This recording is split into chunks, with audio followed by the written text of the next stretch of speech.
Office పై దాడి చేశారన్న ఆరోపణల కేసులో వైసీపీ నాయకులు దేవినేని అవినాష్, జోగి రమేష్ సహా పలువురికి సుప్రీంకోర్టులో ఊరట లభించింది.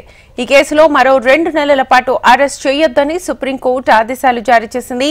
ఈ కేసులో తదుపరి విచారణ ఫిబ్రవరికి వాయిదా వేసింది.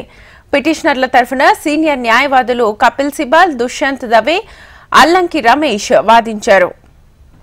ఫుల్ డీటెయిల్స్ మా ప్రతినిధి కాంతి అందిస్తారు. కాంతి, టీడీపీ ఆఫీస్ పైన దాడి చేశారన్న ఆరోపణల కేసులో వైసీపీ నాయకులుగా ఉన్నటువంటి దేవినేని అవినాష్, జోగి రమేష్ సహా కొంతమంది నాయకుల పైన ఆల్రెడీ కేసు నమోదైంది. దీనికి సంబంధించి ముందస్తు బెయిల్ పిటిషన్ వేసుకుని ప్రస్తుతం అయితే నాయకులు ముందుకు వెళ్తున్న పరిస్థితి ఉంది. అయితే అరెస్టుల నుంచి రక్షణ కల్పిస్తూ సుప్రీంకోర్టు మరొక 2 నెలల పాటు ఎటువంటి అరెస్టులు చేయొద్దు అంటూ ఉత్తర్వులు ఇచ్చింది. అయితే దీనికి సంబంధించినటువంటి విచారణ అనేది వచ్చే నెల ఫిబ్రవరికి వాయిదా వేయడం జరిగింది. అయితే ఈ కేసులకు సంబంధించినంత వరకు కూడా ప్రస్తుతం ఏవైతే సుప్రీంకోర్టు గత విచారణలో ఇచ్చిందో దానికి సంబంధించి పాస్పోర్ట్ ని హ్యాండ్ ఓవర్ చేయాలి. అలాగే మిగిలిన నాయకులు ఎవరైతే ఉన్నారో హైకోర్టుకి సంబంధించినంత వరకు కూడా బెయిల్ నిరాకరించింది. ఈ నేపథ్యంలో జోగి రమేష్ తో పాటు దేవినేని అవినాష్ కూడా సుప్రీంకోర్టుని ఆశ్రయించారు. అయితే ఈ కేసుకి సంబంధించి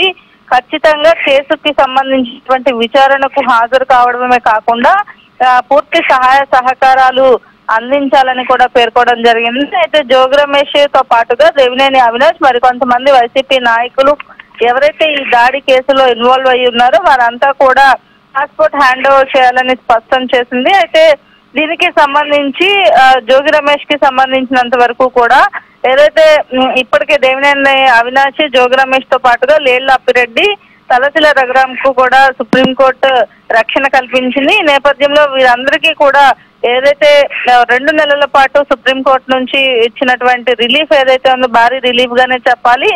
ఈ కేసుకి సంబంధించి ముందస్తు అరెస్టులు అలాగే మధ్యంతర రక్షణ కల్పిస్తూ ఆదేశాలు అయితే జారీ చేసింది శ్వేత.